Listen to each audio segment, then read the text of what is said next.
background has been added. Oh, hey guys. Well, let's hop into the intro here and then we'll get into the show.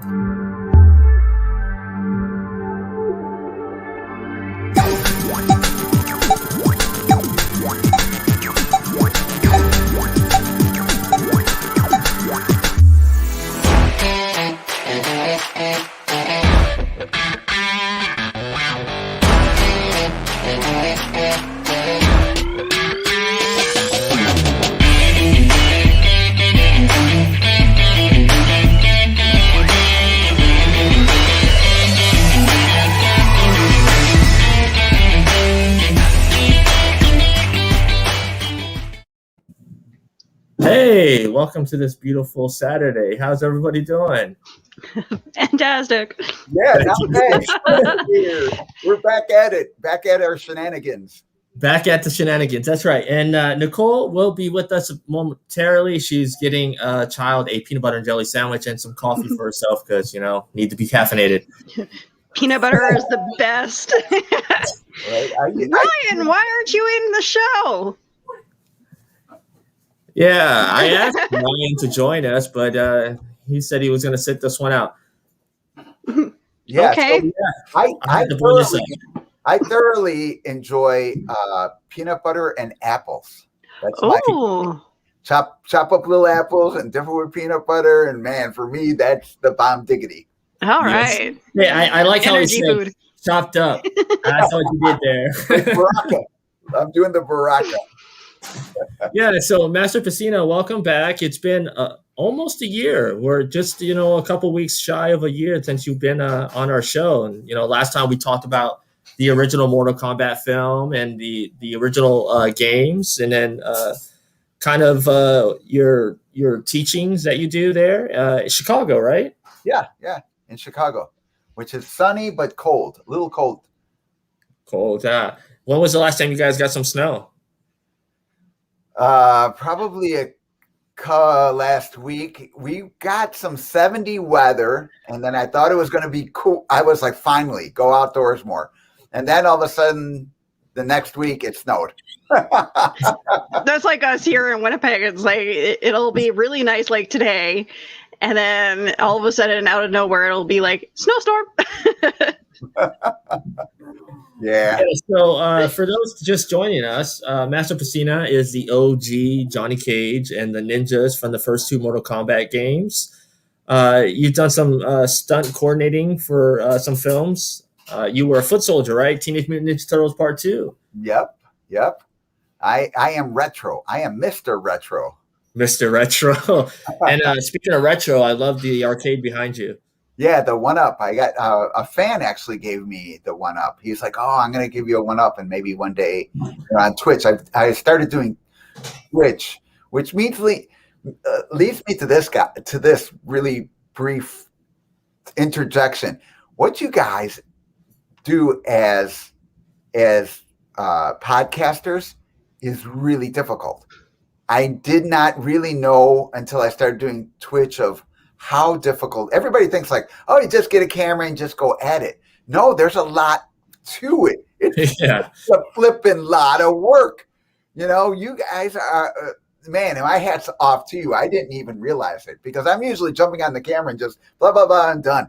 But there is so much pre-production and post-production, picking the right camera, trying to get everything together. It's like you guys are unsung heroes. Yeah, it is definitely especially with the huge YouTubers who have assistants and stuff to run the whole backstage stuff. It is crazy, and especially reaching out to guests and getting guests. We do all that legwork. So yeah, it's good. My hat's off to you guys. Thanks for having me. And now I realize how much work it is. It's funny that I've been lucky that all the people who I've asked to be on my show all say yes. And I even have people asking me, okay, when can I be on your show? And I was like, okay, well, I'm open this weekend. That's pretty much how I run. It's like last minute notice. Yeah. So let's recap for some folks here that might not know who you are, that are just joining us. Go ahead and introduce yourself, Master. Oh yeah, I'm martial art master Daniel Pesina. I've been doing martial arts since 1969. I competed nationally and internationally. I did some stunt work as foot soldier and did some acting in Teenage Mutant Ninja Turtles 2: Secret of the Ooze. Um, Longtime friend John Tobias asked me to help him. He had an idea for a game and he wanted to pitch this idea to a company he worked for called Midway Games, and I helped them do that. And basically, I was because I was his friend and the project was small, I was slave labor, and I got other friends of mine to be slave labor. Your brother happened to be one of those, right? Yeah, my brother happened to be one of those, who is Raiden. It turned out to be Raiden. Also, I asked my friend Hosung, who was a turtle in Teenage Mutant Ninja Turtles in Raphael, and my friend Tony Marquez, who's actually Leonardo in Teenage Mutant Ninja Turtles 3, as well as Rich DiVizio Kano. I asked my friend John Parrish, who's Jax, my friend Liz Malecki, who was Sonya and turned out to create like our first friendship, the introduction to the friendship. So Dr. Philippon, who was a doctor who I was like, hey, and who knew martial arts, who wound up being Shang Tsung. So a lot of my friends became immortal in the video games. Yeah. So over the years, Mortal Kombat has grown to be not just about the tournament. They've actually added a lot of story arcs to that, especially with Scorpion. Now, last August, they released an animated film called Scorpion's Revenge. Have you seen that? And if you have, what are your thoughts? I saw it, and I like I like that it had fatalities, and I like the Hanna-Barbera look and how they took Scorpion and they grew the character. When we were creating the first two games, there wasn't that much of a story. The story was really short, and we were kind of creating it. John was the main creator, but we got to, because it was such a small project, we got to give ideas and a lot of concepts and ideas to the creation. So, in Mortal Kombat 3 is when the real lore got put together. But before that, we got to put in small things like I got to put in the Lin Kuei, in the way kind of basically Scorpion changed from Japanese ninja look to Chinese ninja look, a few things like that. But I thought the anime was pretty good. I thought it was pretty good. Embraced the concept of Mortal Kombat, which is blood and fatality and fighting. Yeah, and Johnny Cage was like spot on in that, like the whole attitude, the whole womanizing thing, and like the whole like just big headed ego. And they got the perfect voice actor to do it, which was Joel McHale, who's a stand-up comedian actor as well. And Nicole and I watched it with the boys, and I mean, it's not really up her alley, but she thought the cartoon was pretty decent. Like the story. The story was good. I liked the story, but the kids have made me watch a lot of stuff I wouldn't have normally watched. Yeah. So with that animated film, and then I would say probably the last three games, Mortal Kombat 9, 10, and 11, they kind of took elements from those three games and the animated film to create this new film that just was released. Especially the whole story with Sub-Zero and Scorpion. Now, did you have a chance to see this new film, and what were your thoughts on this new film? Yeah, I got a chance to see it, and for me, I thought it's my opinion too, and being part of part of the first part of Mortal Kombat, not so much of the complete lore, but I liked the first action scene was really, really good. I thought it was pretty good between Scorpion and Sub-Zero, and I like thought the actors did really well. They overall the actors did well. My thing was, for me, it felt rushed, kind of like they kind of rushed it. I thought because it's a $1 billion franchise, I didn't know why they only had 3 sets. They could only afford 3 sets.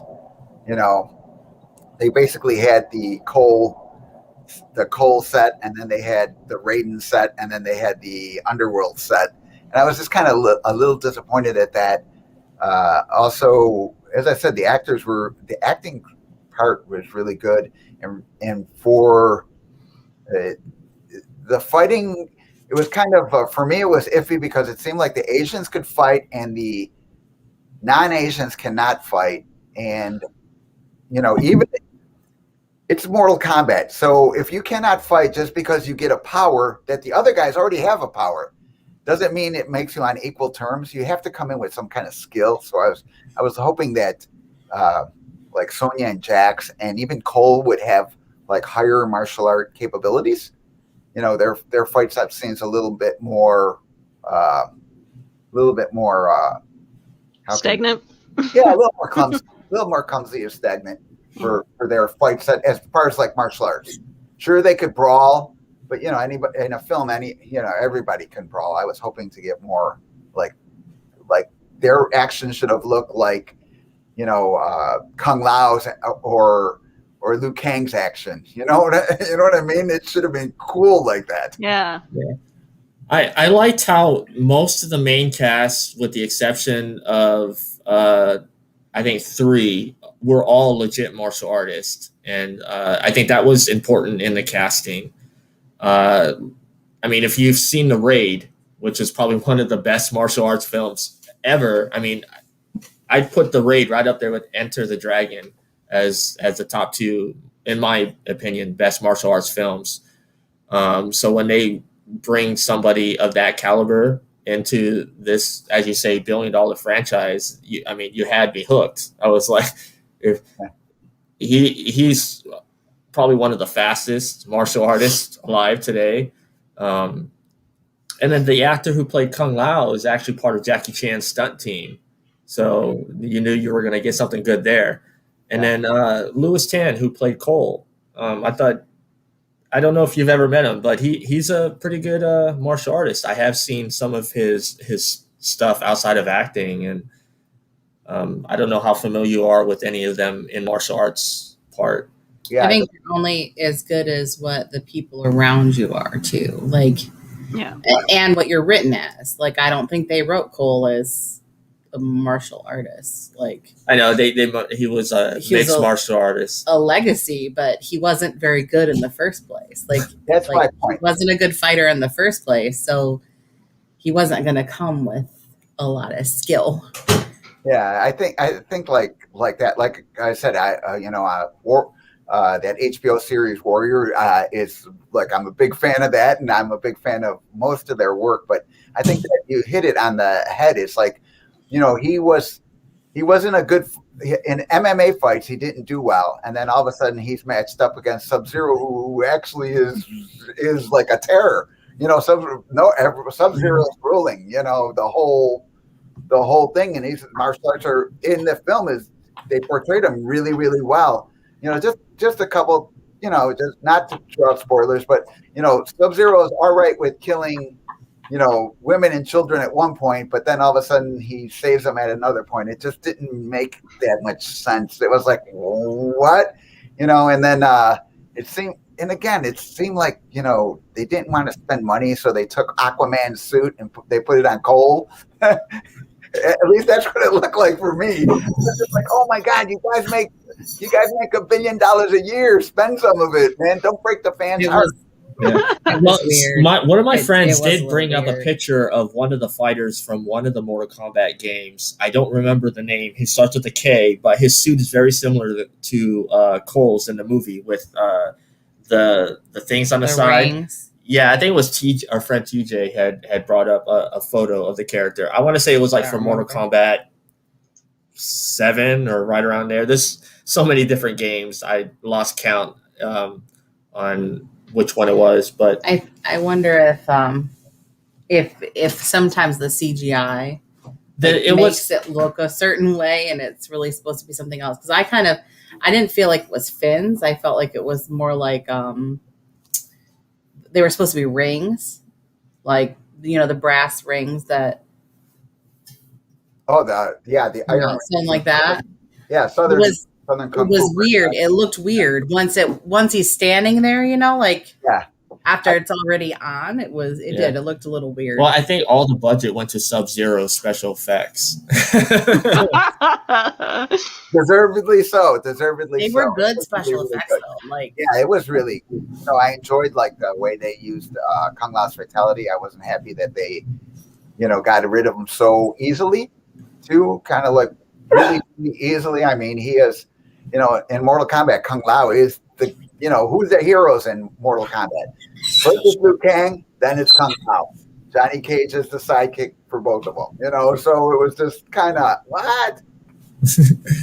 So, as a film, you're saying it's like kind of average, middle of the road. But on the martial arts side, on some of the stuff that was portrayed in there, how accurate was some of the fighting? Because I did see a martial arts break down the fight between, I believe it was Cole and Kung Lao on some of like the blocks and stuff, like in an actual fight, some of them would not be like what you would actually use. So if you had to break down some of the key fights in that film, how accurate were they? Like, if it wasn't movie-ish? Yeah, for me that's really, really difficult because that is my like background. And two, it's my background from years of training. It's so, a lot of those guys are younger than me. So they're training, even though they're really in physical top shape and, they're good at that. The experience plays a big role in the martial arts. The generals have, in the old days, nobody young was a general. The old guys were the generals. So when I look at it, it was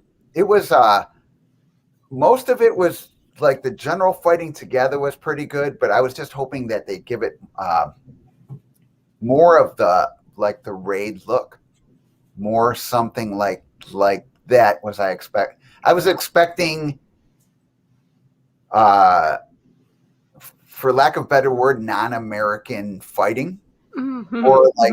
You know what I mean? More like in the raid, you see them taking blows. You see them their contact like that, and they didn't let them do that.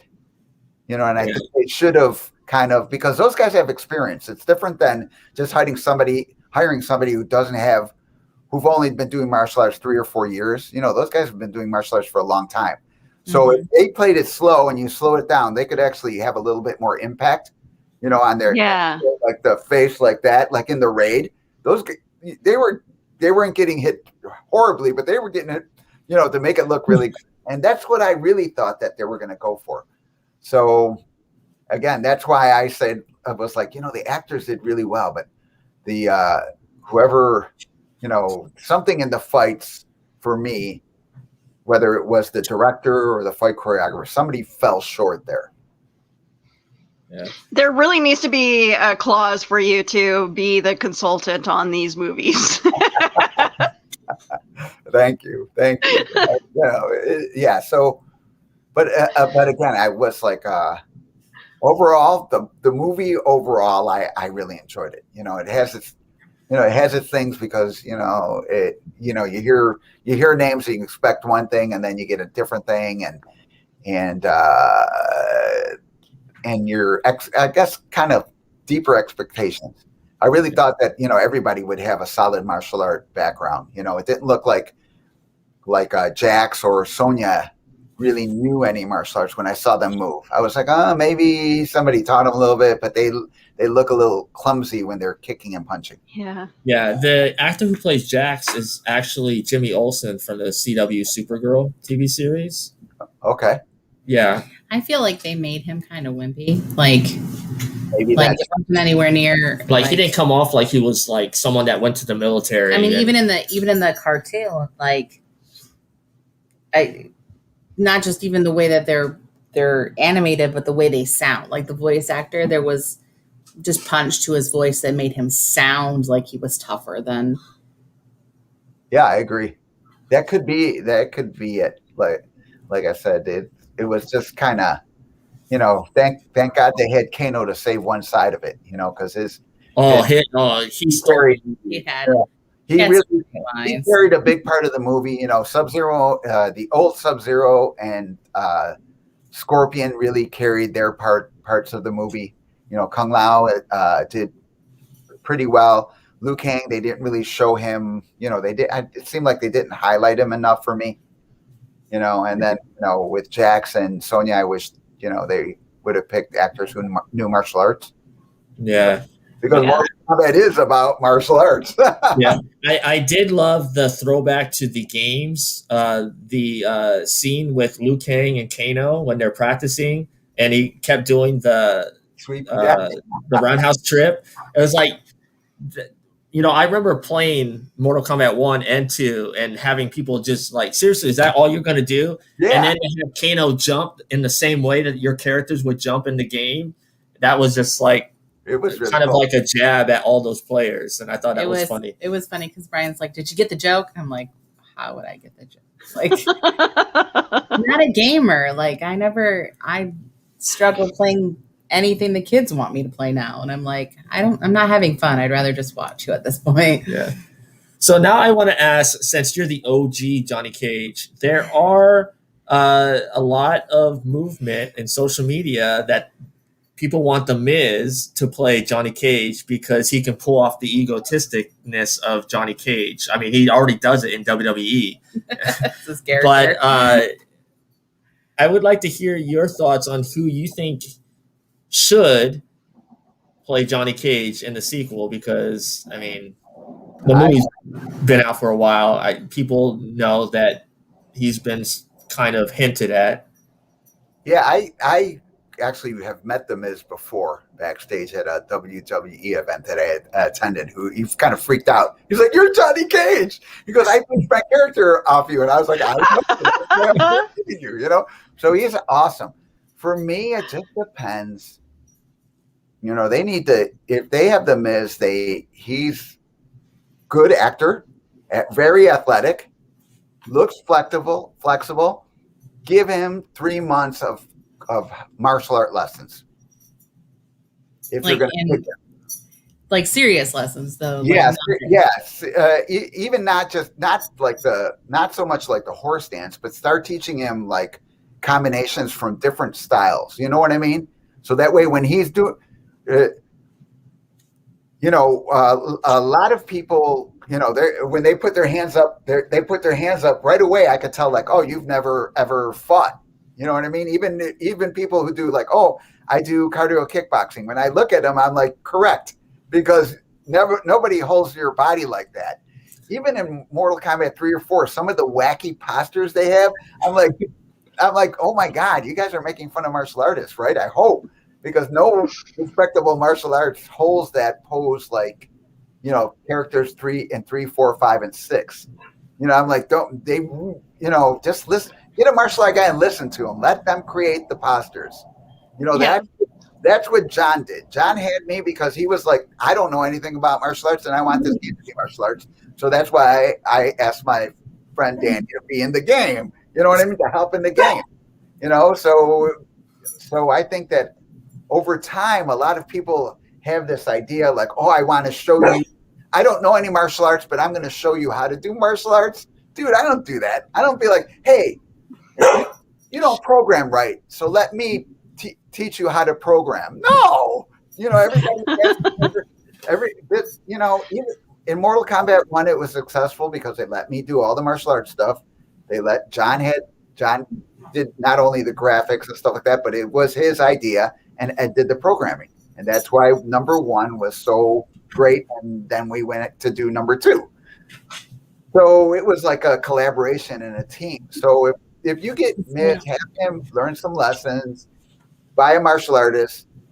2, I know that people want to have their idea in the movie, but sometimes the martial art guy has to be like, no, because that's going to look goofy. And I know the producers and some of the management is like, no, I need to have my martial arts. Dude, you don't know any martial arts. Just be quiet about that stuff. Yeah. Anyway, so you're on board with The Miz then? Yeah, I could see Miz doing it. If you really go on and like I said, 3 months of martial arts, not like a years and years, because he's athletic and probably can pick up a little bit of his own flair to it, I think he could pull it off. Yeah, he's very.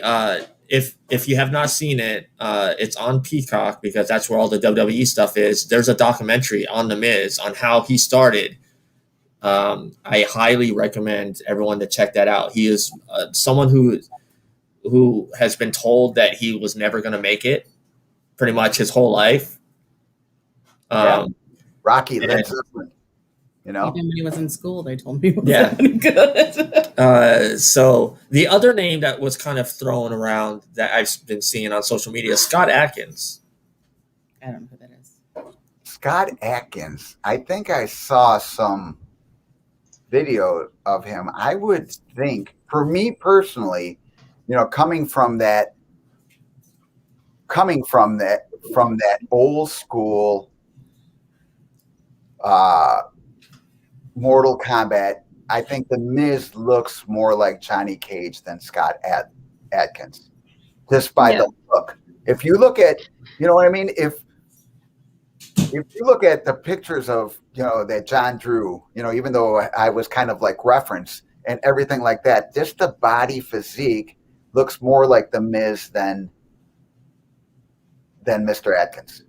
Yeah, I mean, Scott Adkins is a great martial artist. But we're not just talking about like just the martial arts. We're talking about the Mortal Kombat look. Yeah, you know, so he has darker features. Johnny Cage had lighter features. So the Miz has lighter features. So I can imagine the Miz, but you know, I've seen reference like that, and I've seen his martial arts. I was like, oh, he's okay. He can do good, but I'm like, oh, but he doesn't look like Johnny Cage. I mean, in the end, they have a you know, they're going to go in whatever direction they want, and if they want a new direction, you know, they're going to pick it. But for me, being like, you know, you kind of should give the fans a little bit of nugget. You could change the story, but you don't want to all of a sudden, you know, that's like, okay, we're going to take Johnny Cage and make it into Jane Cage. You know, completely different look. And I think if Scott Adkins get it, it's a different look. So I go for the Miz. I'm going for the Miz. Awesome. Yeah, that's who I want to is the Miz. It's like the guy's a workhorse. Well, and he'll do it justice. He works hard, and I think that's I think that's what probably doesn't come across in his wrestling, or at least in the last maybe the first 10 years of his wrestling. So people didn't get it. People didn't get him. And because he was working, people didn't give him really the time of day. And now they're like, oh, well, you know, maybe. Yeah, that's the only backlash that people are giving the Miz in the Johnny Cage thing is because he's from WWE. You know, because people trash WWE and like all those athletes. I mean, I want to see somebody do what they do. You're correct. It's also about being physical and the physicality and the understanding of how people move and those things are important too. So if you're already dancing the dance and doing that physical motion in the ring, it would probably be easy to translate it into something martial arts wise, because you're already kind of, you know, you're anticipating the things that are going to come next. And you have the flexibility and the locomotion to do that. Like, I would assume. And The Rock has already proven time and time again that there is a possibility of being successful outside of WWE as an actor. And there are several others that are following suit alongside with him. John Cena. Yeah. Yeah. And I pay for all those movies, you know. And two, I like that the Miz is a hard worker and will take, that's what we're talking about. You know, is actually, you know, the Miz will go and take the hits and sell the movie, you know, plus he is a nice guy.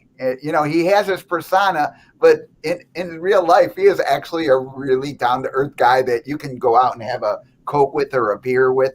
You know, he's cool. Yeah. Yeah. I don't know if you saw, but the famous artist Boss Logic, who does like all the mock-ups of like movie posters and stuff, he drew the Miz as Johnny Cage. That's all. I'm going to look that up. Yeah. So speaking of movies, what movies have you seen over the last year that were, pretty good? Over the last year. Yeah, right. Movies? Well, they've released a lot of movies out like on streaming and stuff like that. Well, you know what? As you know, I saw the Mortal Kombat movie already twice. Once I got hired to do like a screening. They were, a bunch of fans got together and they were like, "Hey, will you come do this with me?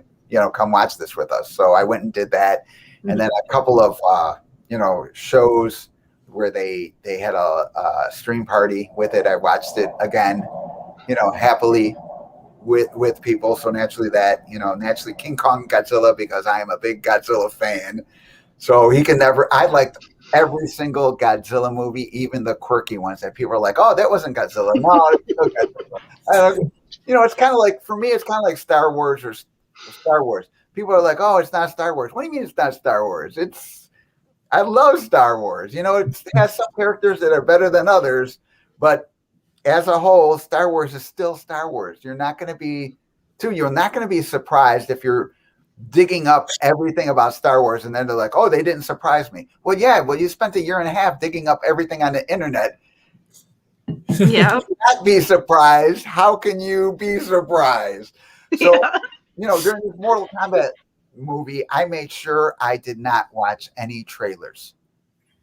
Scrolling through social media, somebody post a trailer or somebody post a spoiler. I would see this Mortal Kombat and I'd go right by it. I'd made sure that I would go in and watch this thing because of the actors, because I liked their work already. I was like, you know what? I'm not going to have any pre thoughts or, on the movie. So, yeah. And I did that with Godzilla and King Kong. And I also did that with the Mortal Kombat cartoon anime. Before we're posting the trailers and stuff like that, I was like, no, I'm not going to do that. I'm not going to listen to somebody else's opinion. I'm going to sit down and watch it myself and make my own judgment and my own opinion. And that's exactly how I am when it comes to movies, because so many times I've been disappointed that something wasn't in the movie that was in the trailer, or the trailer made it seem a lot cooler than it actually was. So I don't like going in there with the previous thought of, "Oh, this is going to be a good movie," and then be disappointed. Yeah, I agree. As far as movies, it's a good move. I was, once it worked for Scorpion's Revenge, I was like, I'm going to do that for all the movies that I want to see, because I don't want to go and people be like, "Oh, I didn't like this, I didn't like that." What if it's about me watching it as a fan? As a trainer, though, for martial arts, I'm sure there are movies where it's like the moves and the logic behind any of the moves just doesn't make sense. And how do you deal with that? Do you just sit back and just like? Depends on the movie. It really depends on the movie and the way it's delivered. I think in the end, for me, sometimes I watch just like, I'll watch bad martial arts, but I like the premise of the movie. So I'm looking at the movie for entertainment. Oh, okay. I'm not looking at the movie just for martial art techniques, unless of course it's a martial art movie. And then I'm like, oh, it has to have martial art techniques. But, in general like that, because it seems like action is almost in every genre now. When you're watching movies, there's some kind of action and some kind of, there's a fight scene almost in everything. Yeah. So I can't let it ruin the whole movie. Yeah. So I was going to ask, I know you said you've watched and you liked all the Godzilla movies. What did you think of Godzilla versus Kong? I liked it. I liked it just because of, it's Godzilla and it's King Kong, and they're fighting. I just don't really care about much more. You know what I mean? People have their scenes or stuff like that. It's just overall, I'm just a fan of that. It can't, probably like a lot of Mortal Kombat fans, you bring Mortal Kombat out, even the second Mortal Kombat movie back in 1990, 6 or whatever it was. There are people who are like, "Oh, that wasn't a really super awesome movie," and I'm like, did you watch the same movie I did? You know, it was just that was just I thought personally that was a money grab. I was just like, don't, you know, the first one was cool, and I understand no fatalities, but they're going for the wider audience. And I could understand that. But when I watched the second Mortal Kombat movie, and I have friends in that movie, and I was just like, oh, I hope they got paid well, because this was a money grab, you know? Yeah. So you were going to say something about... I don't remember now. I'm so sorry. It's okay. It wouldn't take much for me not to be able to remember. I don't know. It's been a long day. Probably a long year, you know? It really has. Yeah. You know, everything. Right. Yeah, this thing has kind of messed everything up as far as that. It's definitely been difficult getting everybody back to I don't even want to say normal. Yeah. Not normal, but some semblance of normal, something that can represent like our lives and our daily routine. Yeah. But as I said, it's for me, you know, it has more of its bad ports, but you know, it has good points. You know, huge respect, as we were chatting, a huge respect to anybody who shoots a podcast or does any type of social media stuff. It's a lot of work, and I think it's a underappreciated job. So thank you. They're awesome. And if it wasn't for a lot of the people that were putting content out there, I think a lot of people wouldn't have gotten through it. You know, there's days where and I'm sure Brian and Nicole, you guys feel the same, where it's like you're by the time Wednesday rolls around and you're exhausted, and it's like, I don't know if I have enough energy in my body to do my show come Saturday or Sunday. And then Friday rolls around and it's like, okay, I'm feeling a little bit better. Saturday rolls around. Let's do this. It's what holds you together. It's like, okay, well, this is part of the routine and this is part of what we do. And so it's fun. And honestly, like Brian does all the legwork anyway. So like, I just sit here basically. So it's very good that I can pretty much, you know, but it's team, do what I need to do. But yeah, it helps when there's a guest on too, that especially someone like you that has an interesting story. Well, and it's interesting to listen to all the different things. Like you only ever touch on certain things during a show, but then you have somebody back and you're like, oh, I didn't know that. Oh, I didn't know that either. Okay, well, there's always a story to tell. And I think that that's nice because you get to hear all kinds of different experiences. And I think that's how we got through the pandemic too. It's like, you know, having people on the show that kind of live all these crazy lives, like all these things that people are doing. You're just like, wow, you know, like, how did you do all that before you were 40? I'm still figuring it out. You know, and I know with your business, Master Pesina, that it's a very close contact. Like, how did you train your students in a close contact situation without, you know, touching? For one thing, we did a lot of weapons. So when you're wielding a longer weapon, everybody social a lot more. So luckily, I had that option. For me, you know, I have students who own martial arts schools. So you know, the Aikido guys and the Brazilian Jiu-Jitsu guys all were like, man, our schools are really suffering. But you know when they come in and they're learning a weapon, they're like, oh, just as good, because otherwise my martial art kind of feels stagnant. Mm-hmm. They're learning, associating stuff with weapon stuff, because in the end, it's, you know, a weapon is just an extension of your body. So, you know, some weapons more so different techniques, but it was a good exploration into a lot of different weapons. Yeah, I love the really dart cool video that you just released. I think it was a couple of days ago. Oh, I didn't see the dart video. Yeah, and too, again, if you do rope dart, you know you need to stay away from, you know, and in that video, my client, she's 64 years old, so she is not young, but she is. Wow. Yeah, but so she's still learning like weapons.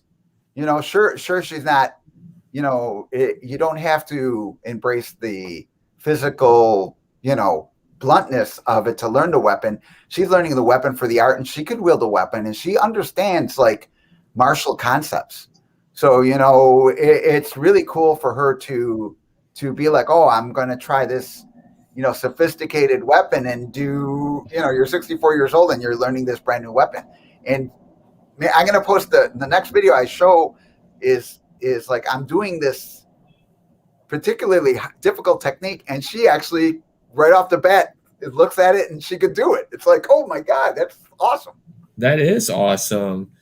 So what kind of things have you personally been doing during the pandemic to stay healthy? Has your routine changed at all, or are you still doing your same workouts and stuff like that? I've been doing less, though I should get back at less weight training and less my cardio. I haven't been really doing cardio because you wear a mask and it's difficult. It is difficult to run and have a mask on, Mm-hmm. My hats off to surgeons and everybody else who for years, doctors who've been doing 9-10 hour surgeries and have to wear a mask so that way they don't kill you. My hats off to them, because it's, again, I didn't, when you start doing that, you realize, oh, guess what? The intensity is a little bit different, but my self-practice has gotten better, for me during this pandemic. Yeah. And I know Willow had asked how you were doing lessons during the pandemic. Before the pandemic, were you like hands-on? Because some teachers are, very hands-on, like to help their students. Can you explain a little bit about how you like before pandemic and then now? It actually helped, because before I would do hands-on, but now I have to learn how to express it without that hands-on, the little nuances, especially with simple techniques that you can overlook, not having such a, when you're trying to get somebody to do something. Man, it's difficult to say. There's a technique, like with a staff. There's a technique, and sure, you see it in movies, and people go have the staff, and it's at one side of the body. You know what I mean? Mm-hmm. But if you connect this staff to your waist and put a little pressure inward, and then let go a little bit with the left hand, you can get more centrifugal force than just having a blunt action.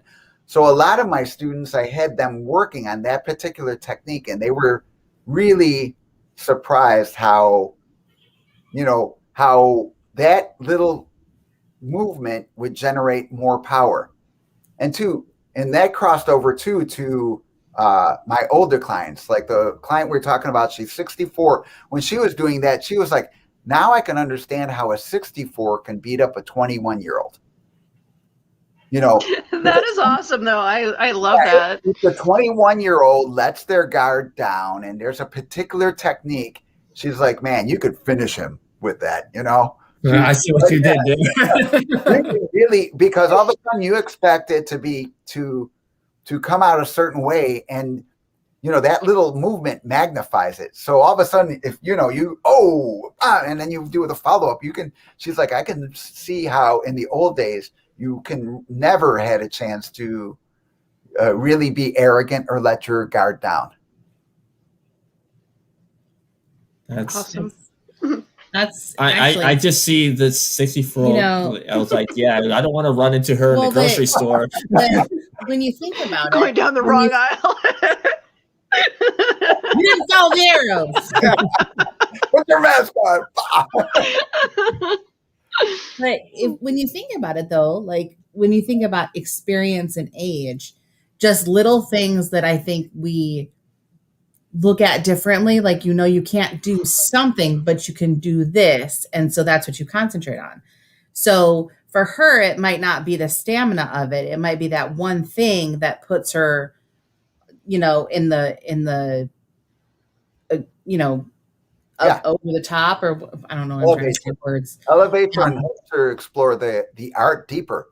Because all of a sudden with that little move, she's like, oh, I can use this principle, this concept in so many things. And I'm like, yeah, you could really,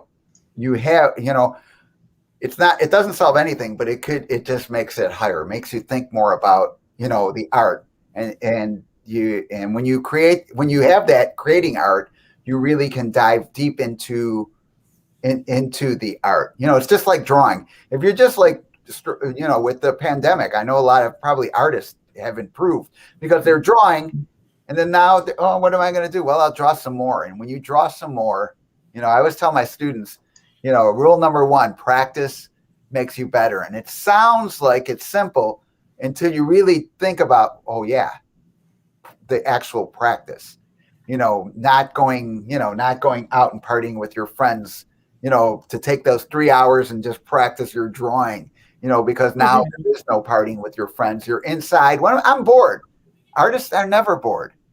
If you're an artist and you can't sleep, go to the kitchen table and draw for flipping 4 hours. You'll be exhausted.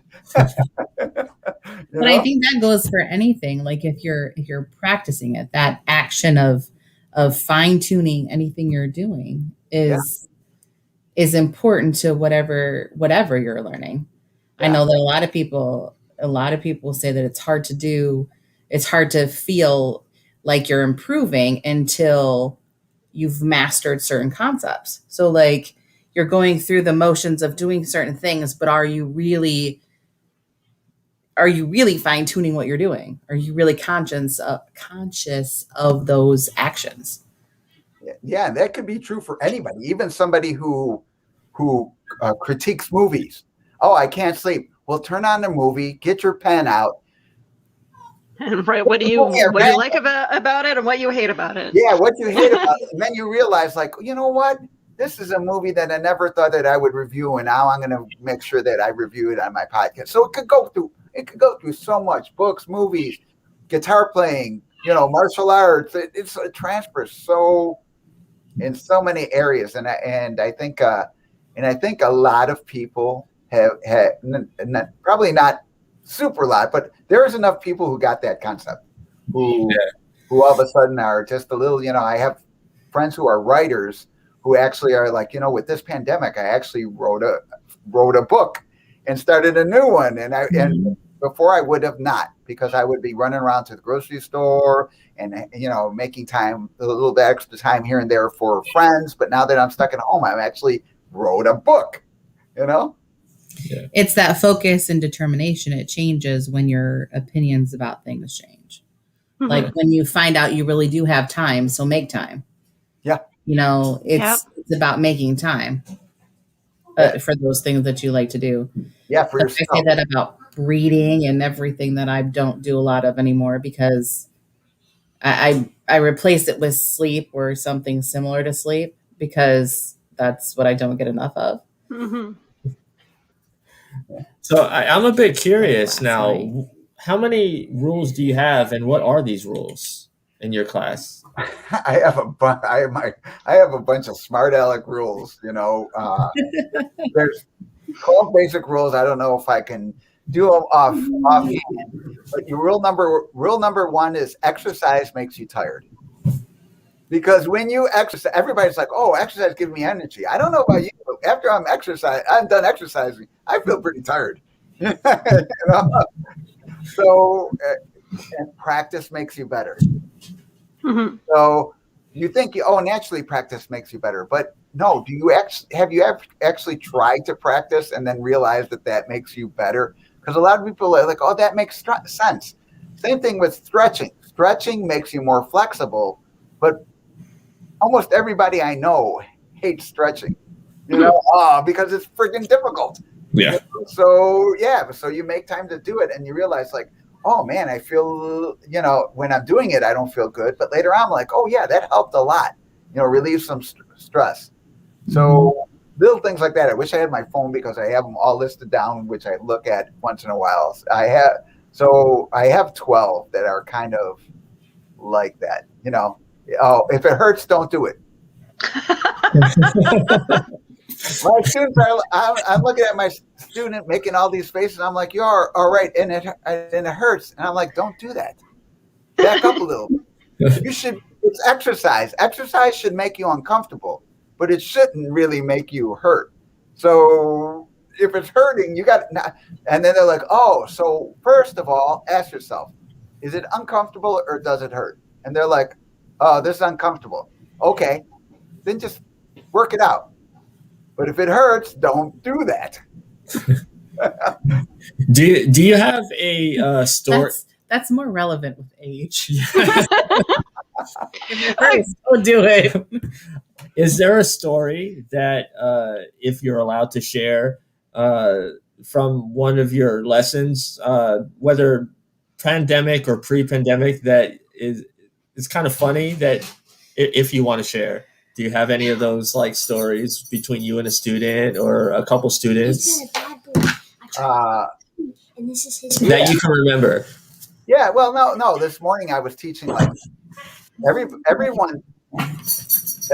thinks that when you hear the word Tai Chi, everybody's like, oh, relaxed and it's meditation, and it's 100% not that until you practice for like 15 years, and then it's like that. Today I had I have some of the older students get together. So when I mean older, not only age-wise, but martial art-wise. Like, one of the guys has been studying since he was 4, and he's 36 now. So he's 30 years of martial arts basically under his belt. And there's other guys who are like, oh, I'm a 7th degree Dan in Aikido. Oh, I'm 4th degree Dan in Taekwondo. So we have these guys in the morning, we get together and kind of do Tai Chi. And then we're just doing this stuff. And finally, one guy looks at me, and then he looks at me and he's like, man, this stuff is, if you're antsy, this stuff could be really, really difficult. And then I looked at him and I was like, if you find this difficult, you are correct. If you find this easy, I don't want to see you, because you are so far off that I cannot help you.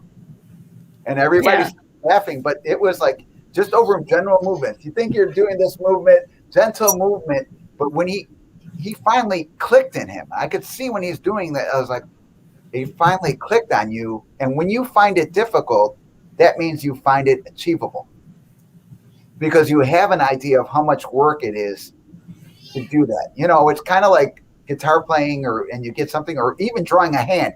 You finally draw the hand and you look at it and you're like, oh, it is really starting to look like what I want it to look. I got to practice more, to get Yeah. You hear this? I must throw this out there. Does Rob Liefeld hear this? Because he still can't draw feet. I mean, there are some things though, they're just hard to draw.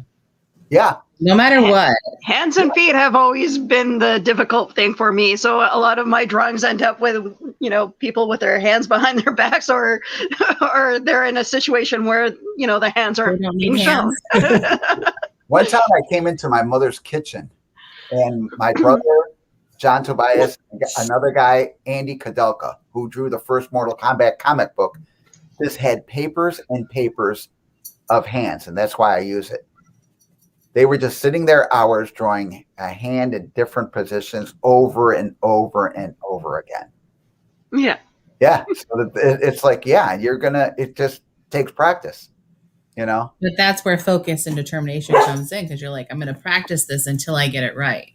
And then I'm going to practice it some more, because now I feel like I've, officially, I've gotten over the hurdle of doing it right. Now I'm going to perfect it. Yeah, you got an idea of where you're going. I feel like when I love doing yoga, and I did MMA for a little bit for exercising wise, and I feel like once getting over that motivation is really difficult, of going to the gym and doing your yoga, like having a routine, and you had to fight against your motivation. Like, some days I didn't feel like going to my MMA classes or going to the yoga studio, and sometimes I do it at home, just trying to get myself motivated to do something other than sitting on the couch and watching TV all day. But how did you what is your Do you have like a speech for your students to make them keep coming back? I have the IQ stick. I goof around with them, carry a stick. And I was like, if I touch you with this stick, you will do it better. And they all start laughing because that's what my master told me. I was like, an IQ stick, and he's like, yeah, watch, do your technique.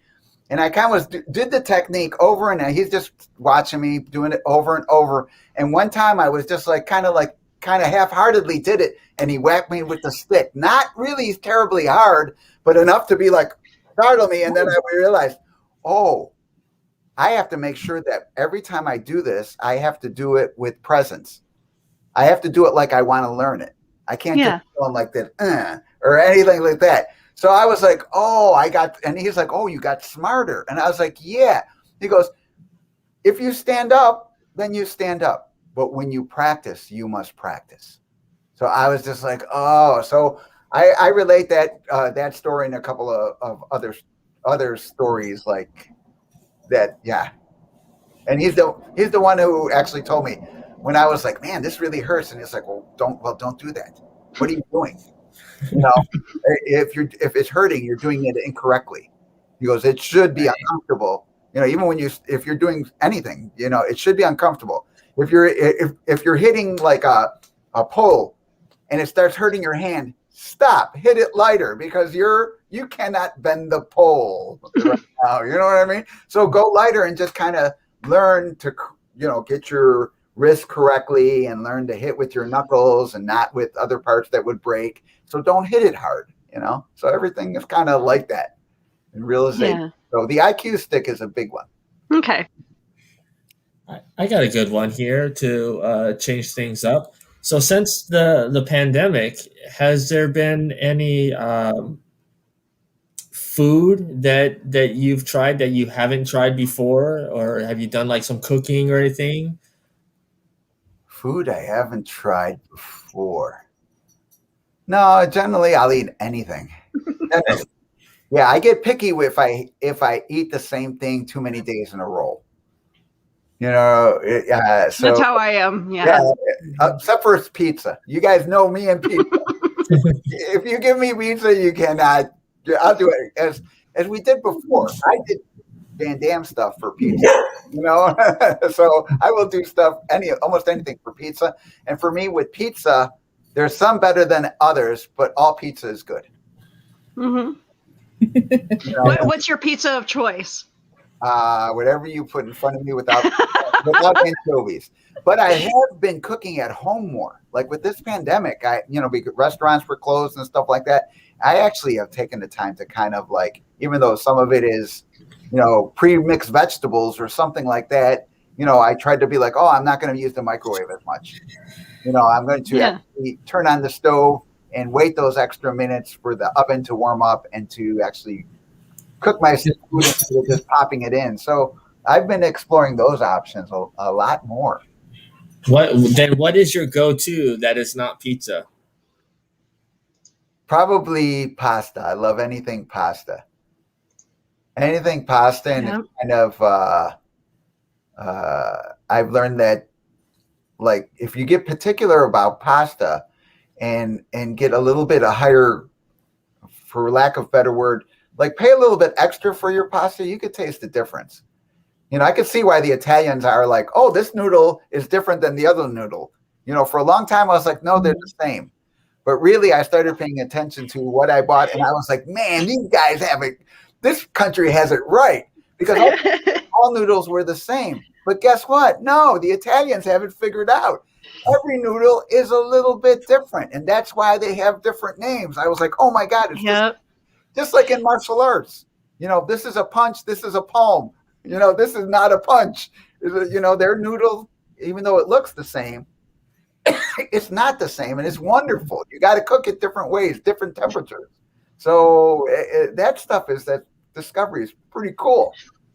Yeah, I have the same argument with my husband. It's like, I've always thought that all noodles were the same, and he's all, no, spaghettini is different than spaghetti. Okay. He is right. He is correct. As long as you buy as long as you buy like that authentic noodle, you can't get some, you can't get some generic thing just doing a generic noodle and then expect it to, Yeah. to be like that. Because I've become a noodle snob. So I know you said anything pasta, but if you had to choose, what is your go-to pasta dish? My go-to pasta dish is probably like either stuffed shell or like a baked manicotti. Mm. Because again, it's cheese, and cheese is like pizza. So I can live off of macaroni and cheese, and I pretty much have all my life. yeah, because you could always add chicken, a meatball, a piece of fish. Everything's good with mac and cheese. Yeah. Yeah. Until you become lactose intolerant. Even then, I will suffer. I feel the same. It's like, nope. I am right now, and God bless everybody in the room after I eat it. So what about in the dessert department? Do you have a favorite dessert? Dessert department. Mm-hmm. I would say dessert department, not big on dessert so much, but if it was going to be dessert, I would pick what is that? The forest cake, like the chocolate forest cake really is. I would never say no to that. If you put a piece of cheesecake in front of me, I might eat it, I might not, or I might have a bite or like that. I could finish it, but it's like moody. But you put the chocolate forest cake in front of me, that sucker's going down. And if you don't cut the piece, It's whole cake. I'll eat the whole flipping cake.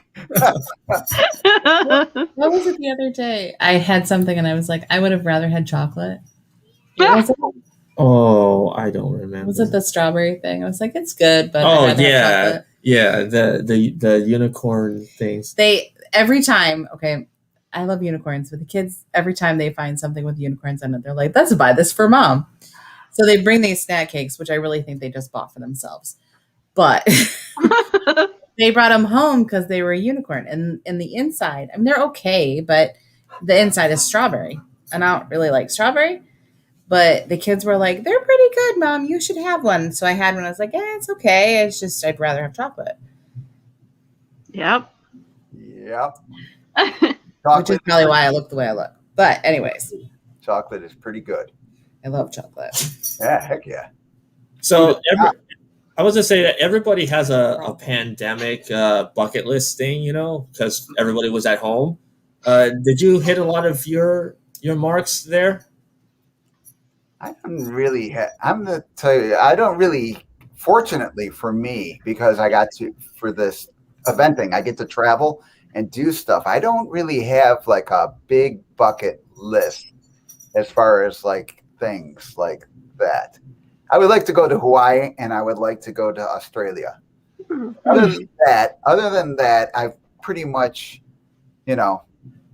if the opportunity comes like to do something like adventurous, I'll do it. But otherwise, I don't really have like a bucket list because I just kind of do what. Maybe that's bad of me because I do whatever the hell I want. Johnny Cage is not afraid to die. Yeah, well, when the conventions start coming back, we definitely need to see you here in Florida. That's for sure. Yeah, I'm going. I was in Florida actually a couple of weeks ago for an event, which was cool. They did pretty well. They limited the ticket sales. Everybody, did the social distancing pretty safe. It was pretty like organized. Just the guy was going for try to see how his other conventions were going to do. So he had like a small event. And he asked me out to it. And I was like, well, what's really going to go on? He's like, hey, we're going to do, just try to make it safe for everybody. Everybody had a good time, and it was pretty organized, pretty good. Okay. Nice. Where in Florida was that? That's good to know that it's starting to happen again. Yeah, and then this weekend I was in. Man, now I forget where in the heck I went. I was in. I've been to Florida already. I've been to Kansas City Kansas. for one, Wichita, and this past weekend I forget where it was in Virginia. Virginia for some for a martial arts seminar. You know, and naturally we did weapons, so it was when you do weapons, it's social distancing is pretty good. Everybody feels happy about that. Yeah. What is your favorite part of conventions when you're at the convention? People, definitely the people, connecting with the people. You know, I never hearing their stories or even Mortal Kombat stories. They just want to, you know, hear from you or kind of just see what's going on new and just, you know, hang out with somebody, you know, and me being like, you know, I like to play video games. I like comic books, you know, I like all this stuff. So usually, you know, they just stop by and show me what they bought. Is really cool to see what people pick to collect. So it's definitely the people. Yeah, that's what I miss, hanging out with all of our, you know, our friends at the cons and stuff. And yeah, we definitely have a group of people. And I think we're all feeling that same thing, is that we're all kind of, I'm sorry, I'm trying to pay attention to the dog and keep from barking. I'm just ready to just get back on with life and, you know, live with the coronavirus as opposed to, you know, working against it, I guess, in so many ways. But it's just like, it's going to be part of our lives now. We have to get back to, you know, opening up again and trying very hard to avoid certain situations. Well, we have to remember that, you know, the flu still kills 100,000 people a year. So that means when there's something that comes up like this, where we need to be reminded of our, you know, personal hygiene and our, you know, respecting of just general like distance of people, and don't go places when you're sick. Like, I mean, these are just simple things that we should all know, but our lives have become so busy that we tend to just push through everything. And instead of, you know, thinking about other people, we just continue to push on with the things that we need to push on with. And I think maybe that this is what we needed to slow us down a little bit and say, you know, we need to sit back and say, do I feel well? Should I go? Yeah. And two, like my doctor clients have told me when I was like, you know what, one day they, you know, I looked at this particular one. I see him 3 times a week. So I see him and I was like, you know what? I didn't notice like hardly anybody like with a cold or a flu. And he's like, it's the mask and social distancing. Nobody wants to catch the virus, but also nobody's catching. He's like, I haven't hardly seen anybody complaining about a cold and flu. He goes, I'm sure I'm going to hear allergies later. But as far as, you know, people are washing their hands, people have their masks on, so they're not catching a cold and flu. And I was like, oh my God, I am considering just wearing like a mask in public just so I don't catch a cold and flu during those seasons. Because I'd rather not have a cold or a flu. And if it's that simple, wash your hands, wear a mask when the crowds are big. I'm going to do that. I haven't had an ear infection since last year. So usually I end up having one like it almost seems like every twice a year I get an ear infection. Last year I had a really bad one, and this year nothing. So you know what's funny though? Like I have immensely bad allergies. So like everything is amplified. Yeah. So if it starts, if whatever irritant gets in my nose or my eyes or whatever, and it weakens my immune system just enough, then I'll catch everything else. Mm-hmm. I haven't had one of those. I haven't had a sinus infection that spiraled out of control and turned into strep or bronchitis or anything like that. So I'm like, I understand that, you know, like I'm still going to deal with the eye allergies and just the average, you know, dust and crap. Yeah. Pollen, you know, problems. But really the other stuff that would exacerbate it and make it longer, I haven't had to deal with any of that either. And the kids haven't gotten sick either, which is insane because my kids always end up with Yeah, they bring everything. or an ear infection or bronchitis or and they bring and give it to you. So you know. And the moment that I touch cash or the customers touch my debit machine or like the Interact machine, I wipe it off right away. I go and wash my hands. I haven't had issues at all with sinus or colds or so. So it's a lot of the little things that we're people now. Yeah. Right? Yeah. Because we could go a whole shift, and unless we needed to wash our hands, like, and all day at school, I don't even think about it. Yeah. So, previous to this, I washed my hands before lunch, but really never paid attention any other time. I mean, like after the bathroom and everything, those are the things that are normal, but like before lunch, before I ate, but I washed my hands 3 or 4 more times a day after I touch this or after I touch that, or I sanitize or whatever. So just doing that more often has cut down a lot on the other things as well. Yeah. But I'm also not touching my face.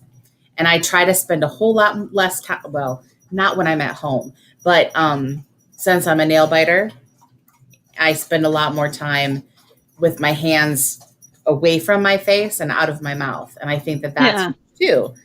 And so I know that that's still a really disgusting habit to have, and I can't help myself because it's just anxiety and nerves. But cocaine's a bad habit to have. Well, and heroin, so your habit is not that bad. I don't think on the grand scheme of things, I guess. Yeah. So I don't think that for me it's not that disgusting, but yeah. But it is true. Like I realize, like, guess what? Washing my hands more than once a day is not bad. I'm not grody. Yeah. And before being a guy, maybe I would do that 1 or 2 times a day. Naturally, bathroom, sure, but I don't think I was a germaphobe before. And I worked in a classroom, so my kids are gross, and it doesn't matter how old they are because they're gross. They're gross forever. But like my kids, they wash their hands more too. So now I'm realizing that just those little things that we did to just make our lives better really did help. And I'm not going to say that we can get rid of Corona, but we just need to do those things more often. We can't get lax about those things. We have to continue to do them, and we'll continue to stay healthy. And you realize how OCD you become in your workspace to make sure everything is sanitized, and it's especially with the shared spaces like computer, having to use a computer system with your coworkers. I'm still worried about that as far as my kids are concerned, because occasionally we'll touch each other's iPad or whatever. I try to sanitize my hands and they try to sanitize their hands, but we don't always remember to do those things. But overall, I think our kids have become a little bit more conscious of their hand washing as well. So that's helping them. And because I work with kids, I mean, essentially most of them are not getting it. And so I'm kind of safe on that side of it. But, my work, I've had coworkers that teach in the room next door or teach in the pod next to me or, whatever. And they've gotten it and I've managed not to. And so, but overall, I'm thinking those little things that we all do to try to remember, then, we keep on doing them, and we should stay a little bit more healthy than our average, Yeah. And two, not being a jerk and thinking about just yourself. Sometimes it makes you a better person. Makes people want to be around you, and people, want to just kind of like, oh yeah, he cares about me, or just that general thing. Yeah. When I tell my kids, I'm like, for me, the hardest thing is to talk with it on. So I tell my kids, if I will stay 6 feet away from you and try to talk to you so that I can instruct you on whatever we're doing. But if I walk into your space, my mask will go back on. Yeah. And I expect you to respect everybody else's space the same way. Yeah. So you'd respect my space if you walked over to me, you'd wear yours correctly. If you walked over to your best friend, you'd wear yours correctly. It's just a way that we would keep respecting each other. But I still have kids that will go out in the hallway and put their hands in a Taki bag or share a drink and not even think about it. Yeah. So, which granted they're kids, like we did that too. And I'm probably terrible up. The only people that ever drink or eat after me is my kids. So, you know, I know. I caught myself asking. After you. I caught myself asking my sister if I can have a sip of her drink, and she kind of gave me this look. I'm like, right, sorry. But too, it's good to remind kids that, because it's not them. They're pretty healthy and will probably bounce back. But if they give it to their grandparents, you know, there's plenty of reports that, oh, this person went to a party, brought it home, didn't kill their parents, but killed their grandparents. Yeah. I don't want to be in that. I don't want. I couldn't live with myself if that happened. Yeah, because technically, you had contributed to your grandparents' death. Yeah. Like, oh, they're going to die anyway. Well, everybody's going to die anyway. Nobody lives forever. So a life cut short is still a life cut short. That still has. Well, and it's not just the elderly that were dying. It was people with conditions they didn't know they had. And, you know, you hear about the 34-year-old that passed away and they had COVID. Well, they had an underlying condition that they didn't know of yet. And I think that, you know, we're not necessarily playing Russian roulette with our health, but there are some times when you don't think that a symptom or a sign or something is the real thing. So you don't get it checked out, or you don't think twice about it. And that's been like that even before COVID. I mean, it was like that before COVID. You know, a life cut short is a life cut short. You're right.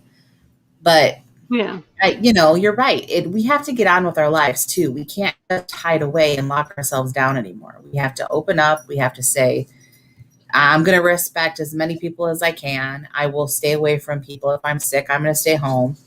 You know? Yeah. And for me, this too, it has a good point. We should everything should open up and go back to, you know, getting things going. But this has taught us that, guess what? Politicians, you got to give us health insurance. You know, me as a private business owner, I pay a super lot, you know, and I had that luxury to have that. But other people don't have that luxury. You know, you know, having health insurance is not, it's a human right, you know, as far as I look. Yeah. This really shows, like, those waitresses who serve me in a restaurant don't have any, and that's not right. You know, they should, you know, that's what you should be protesting, not the fact that, you know, the government has all these restrictions on us for our safety. Yeah. My truest concern about that, though, is it needs to be affordable healthcare for everyone. Yeah. And my thing is if I qualify, like with my job, I get healthcare, but it's not affordable. Yeah. So at the end of the day, if we make affordable healthcare for everybody, $30,000 a year and under, but I make 50, but I'm covering myself and 2 kids, it's still not affordable. No, so how can we make sure that the scale doesn't kill somebody, you know, because the financial weight of it? I mean, like I pay $400 out of my check every month for my premium. That doesn't count the copays for appointments and medication. And it doesn't count any deductible that I have. And my deductible is outrageous. Like our family deductible is $12,000, and our separate deductible is $3,750. $3,750. Like how, you know, you have to have a surgery. You have to meet that deductible before you can even have the surgery. So I'm shelling out $3,000 to have a surgery that I shouldn't have to pay $3,000 for because I have insurance. Yeah. And the money is there. The money is there. You know what? For me, I'm just like, do a straight tax. Everybody pays 3%. and you will find that if everyone pays 3% of whatever they're making, no loopholes or anything like that, there's going to be still plenty of money for the military, plenty of money for, their special political, projects and things like that. But there's going to be a decent pot for us, the taxpayers, who generally pay for, guess what? If a big corporation is not paying taxes, we're paying their taxes for them. Right. So they're, just do that. Do that. When somebody who makes $50,000 a year pays 3%, okay, I pay 3%. My life is still okay. But somebody that makes $100,000 a year, that 3% is not killing them either. Right. And $400,000, like if it was, just the cutoff for everybody, there wasn't a bracket, and people that made $2 million a year didn't have, all these perks, because that's, at the end of the day, that's what they have. They have all these perks, and we are floating the bill trying to figure out how we're going to wade through all the nonsense. Yeah. Yeah. I totally agree. And I think, I don't think anybody would be complaining if they actually did that. Politicians say, people will complain, but really, have you asked like everybody really that, guess what? You're just going to pay 3%. I don't think anybody would. I see what Daniel's doing here. Is this your way of saying you're running for 2024? Yay! Woo! Oh my God. If I was able to vote in the States, I would in a sec. I would not. Yeah, I wouldn't know what to do, because I'm not that smart to figure out this stuff. Because in my view, politicians should be figuring out how to solve problems, not just whining, complaining about this or that, or, no, your job is to be smart enough to figure out how to make this work, because apparently there is ways to make it work, because you guys make it work for other things, but not some things, no, get together. Freaking stop. Yeah, it's kind of like that, one thing's not like the other, Yeah. But it's money, so it's all the same, But anyway, yeah. I would run. If I was smart enough to run, I would run. I think sometimes too, we got to stop putting the lip service out there. Like, you're not going to be everybody's. You can't be everybody. You can't please everyone. You cannot please everyone. So we have to stop. Unfortunately. We have to stop living on this like bi-party line where we're like, oh, well, I can't do that because I'm a Democrat, or I can't do that because I'm a conservative. Let's just realize what's good for people. If we do what's good for people, then we realize that it wouldn't matter what side you're on. Like, yeah, it's all in the pitch too, because I have friends. And when we talk about this thing, I realize, like, guess what? I wouldn't even know what political party you're really affiliated with when we talk about things like this. I don't. Are you a liberal or conservative or in the center? No, because everybody is thinking like that. Have this. Everybody pays their fair share. Nobody. Too, I'm kind of like, guess what? If you need help, I'm not opposed to helping you for a while. But I think it should go away the way that Norway does it. Norway, you need help. They give you 6 months of help. And then when that 6 months runs out, they're like, okay, here's a list of stuff that we can train for, and we'll pay for you to be whatever is on the list.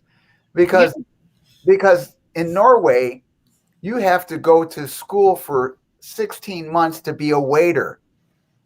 And the waiter makes equivalent to $30 an hour US. And all the waiters are polite because they're all trained. They're all trained to know when to not listen to the customer whine or just let it blow through your ear. They all got this training. So I'm just like, even that is like, oh, guess what? You want to be a waiter, you just don't go be a waiter or a waitress. You go to school, and the government has everything in place because their wealthier businesses pay a little bit extra so they can do that. And there's nothing wrong with paying a little bit extra to have good service. Anyway, there you go again. Yep. I go again. Yeah. No. So I would do that. You have good points, though. But there's a point to that and this is where I'm sitting as a teacher. So I'm not complaining about my wage. What I'm complaining about is the fact that I went to school. You told me I needed to have a bachelor's degree, so I got a bachelor's degree. And yes, I borrowed money for that. I'm not going to say I didn't. I borrowed money, got through school, went to work. I started at 30 grand. I make 50 now after 16 years. Is that enough? In the grand scheme of things, considering the education I have with a bachelor's degree, a master's degree, and a partial specialist degree, based on that, I have $30,000 in student loans. As a teacher, $50,000 a year and being able to pay $1,000 in rent, nobody in their right mind is going to give me a mortgage. So I can't buy a house. So I will forever throw away money into rent and rent isn't even that affordable, because nobody wants to take a chance, but I have a full-time job that I'll keep. I will always have a job. But that's the thing too, is But my debt to income ratio is too big, so now I can never buy a house. But that's the problem with that thing is, like, guess what? You're a teacher. What is a teacher? A teacher is a mother and father. A teacher, babysitter. My brother, I have an older brother, one older than me, not Raiden. Raiden's the youngest. But the one above me, he's a teacher. His kids are teachers. And I know from experience that, guess what? They buy pencils and paper. They never get thing back. They freaking, buy kids lunch.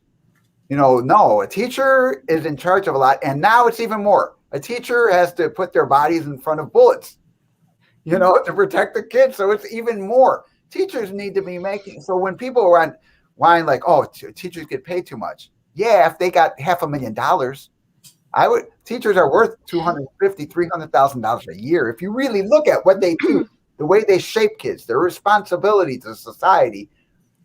I'm sorry, teachers and doctors are about the same for me. Yeah. Our education is the same too. So I have to go to school for the content I teach, but I also have to go to school for all the educational pedagogy and all that. So I actually have an education degree. I have that. So I'm not saying I need more money. I'm just saying that if you're going to treat me, if you say I'm a professional, I appreciate that. But money isn't always the thing either. Sometimes it's just being respected as a professional. Yes, we have some crappy people out there that do crappy things. And my God, there's a special place in hell for those people. Like the woman I heard on the news this morning that picked up an 8-year-old kid and threw him across the room by his arm. Okay, I'm sorry, but I don't put my hands on other people's children. I barely put my hands on my own children. I don't even understand that. I can't contemplate that. These teachers that get in trouble for child pornography and indecent exposure and having sex with their students, I don't understand any of that because my children are disgusting and I don't want to touch them, let alone like being a saint.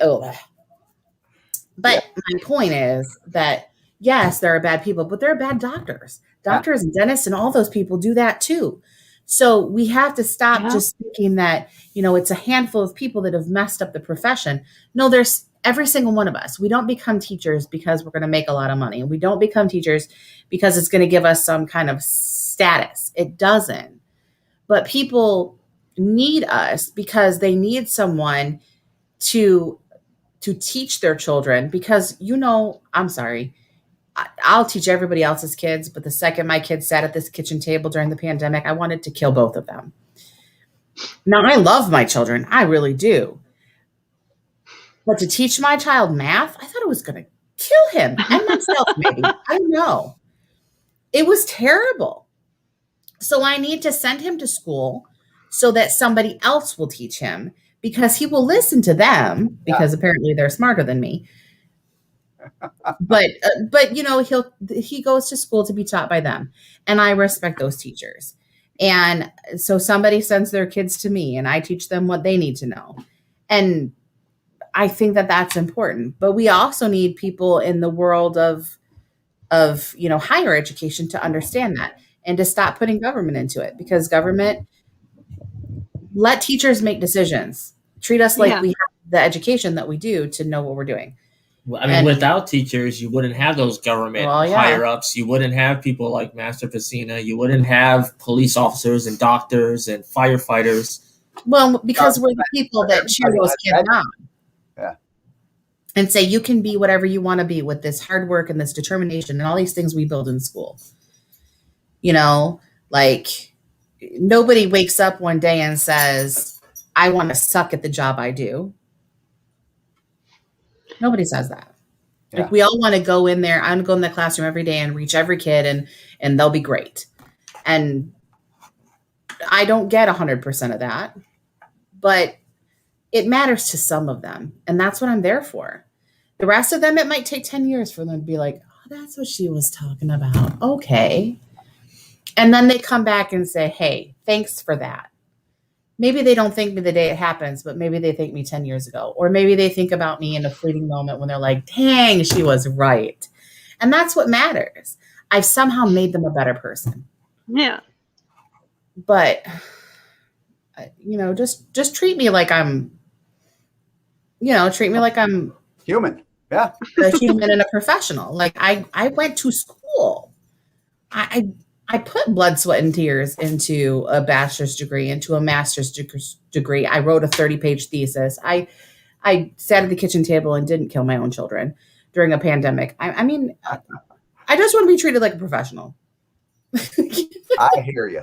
That's all I want. And I mean, even though you're a teacher in education, he's a teacher in martial arts, so you pretty much are like the same. I mean, you look at your students, and I'm sure you want to feel appreciated for what you're doing. Yeah. And yes, they directly pay you, but you're also working to their strengths as well. So when someone comes in for a class, you can say, this is what you need to do. So there's that one-on-one,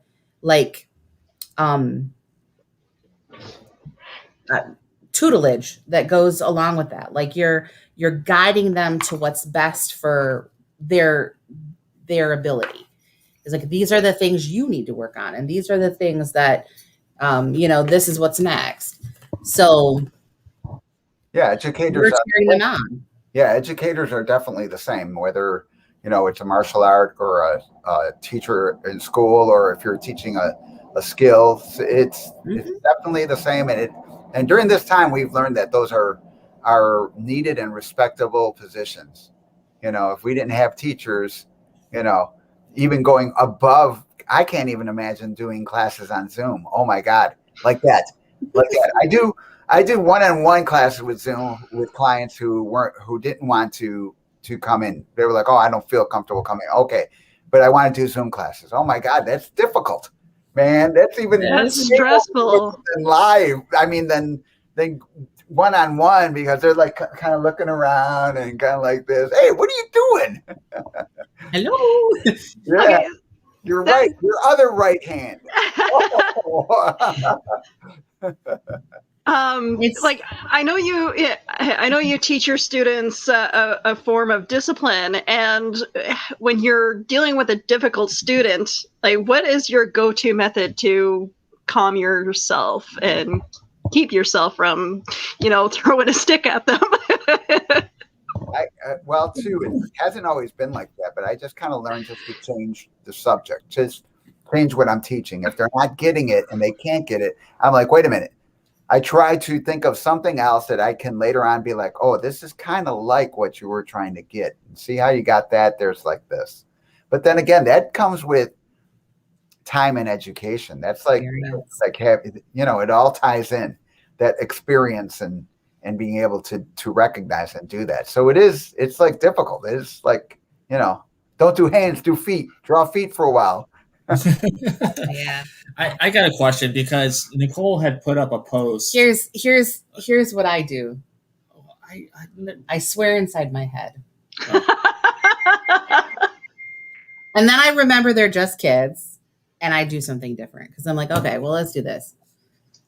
Okay, we're done with this. Let's switch to whatever. So the whole point is let's direct them to something else to get their attention back to where it needs to be. And then we can go back to that skill because everybody reaches a breaking point. We're all done at some point. It's like that frustration level where I can't make my brain get this. I can't make my body do this.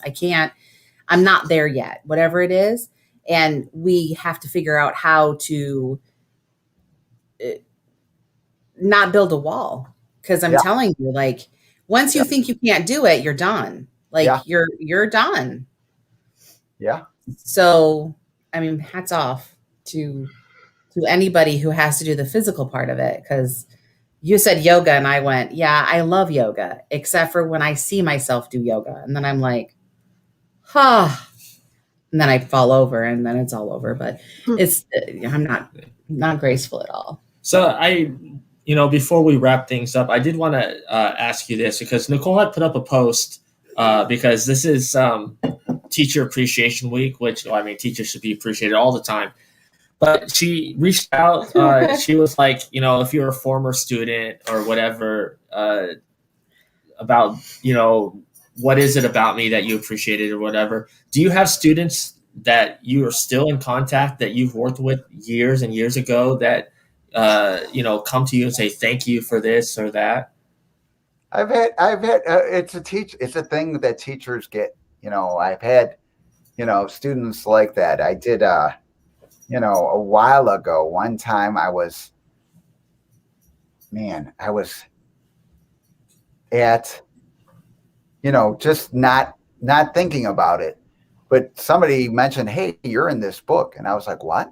And somebody wrote a book and I helped them a little bit and they kind of mentioned me in the book. And I was just like, oh my God, that's pretty cool. That's a good way to find it. So once in a while, I get that, but it's not, for me, it's not expected because I like teaching and I like the martial arts and I like doing it. And so, and then too, I've come to the point where I know that the students are not going to be with you forever. Sooner or later, they have to walk their own path.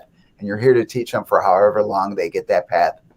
And so, a lot of people are like, oh man, it's that part of owning a martial arts school is difficult, knowing that your student will eventually leave. And that's just, it's not like the old days, when your student was next to your side through because you're a mercenary. So they're going to be beside you until they die, So it's different than the old days. But yeah, those things feel good. But, when I get them, they're cool. I don't expect them. Yeah. So I want to end on something a little fun here. So if somebody was to take your phone and go to your iTunes or Spotify, what would they find on your playlist? Man, they'd find like all kinds of stuff on my playlist. Everything from Beastie Boys to chakra music. Tones of the different tones of the chakra. Like in the morning, I usually listen to that to kind of make sure I don't get all squirrely. Okay. I think they're more like for when people are doing yoga, but I listen to them just like in the background sometimes, or when I'm driving my car and I realize like I'm late, I listen to it. So that way if I'm going to be late, I'm going to be late. You know what I mean? That way I don't get that anxiety, get there late and be like, have that, start off the day wrong or start off that part. All wound up. So you mentioned Beastie Boys. What's your go-to Beastie Boys song? I would say it is You Got a Right. Yes. Oh man, it's been a joy having you on, and I would love to bring you on again in the future because naturally, I love hanging out with you guys. We got to have like we got to absolutely. We got to make it 6 months, not every year. Absolutely. We'll all get to be in an event, whether it's in Canada or down in Florida. We'll meet each other and just kind of hang out. For sure. Yeah, if I run for president, you guys are going to be part of my staff. Absolutely. Awesome. So where can people find you on social media? Yeah, on social media, on Instagram, it's Master D Pesina. On Facebook, it's Master Pesina. I have a Twitter, which I don't go too often. Which is Master Pesina. Or email me, Master Pesina. My brand is Master Pesina, not as in like I'm your master, but a martial art master. A kind of guy. Our motto at the school is where what you master is yourself, because in the end, it's all about you as a person, as opposed to me as the instructor. That's awesome. Awesome. Well, I want to thank you again for joining us, and it's definitely going to be 6 months, not a year. I promise. Yeah. Good. Thanks for having us. Always safe, and I will see you guys on Facebook. Yeah, so I'm going to run this little ad here. You will like this. This is a bit of our family here. I'm GW Pomacher. I'm Dina Marie. I'm Sage Ia. I'm Thomas Carter Rochester. Hey, I'm David Thompson. Hi, I'm Kevin. And I'm Mia. Hi, I'm Mark. Hey there, this is Dave Adams. Hi, I'm Rosemary Rose. Jerome Conner here. Hey guys, it's Josh Bauer. Willow Schuyler. I'm Cosplay Michael. Abba. It's your boy Country. I'm Ryan Permison. And I'd like to ask you guys, please subscribe. Please subscribe. Please subscribe. Please subscribe. Please subscribe. Please subscribe. Please subscribe. Subscribe. Please subscribe to HWWS Web TV. Great bunch of people. And don't forget to smash the bell. Ring that bell. Smash that bell. Hit that bell. Hit the bell to be notified. Hit the bell to get notified of new shows and videos. You're going to want to do that, so do that soon. So we can cross that 20,000 mark. And get us to 100,000 subscribers. To 1 million, and 10 million, and 100 million. On HWWS. Web TV. You'll really like it. I guarantee it. Thank you. That's pretty cool. Yes. I need to get added to that. You guys got to send me the script. Yeah, absolutely. Yeah, that would be awesome. I got some smart aleck comments for that one. All right, guys. But until next week, it's time to get caged. Better subscribe. Oh, I love it. I love it. Fatality to that bell. And speaking of the bell.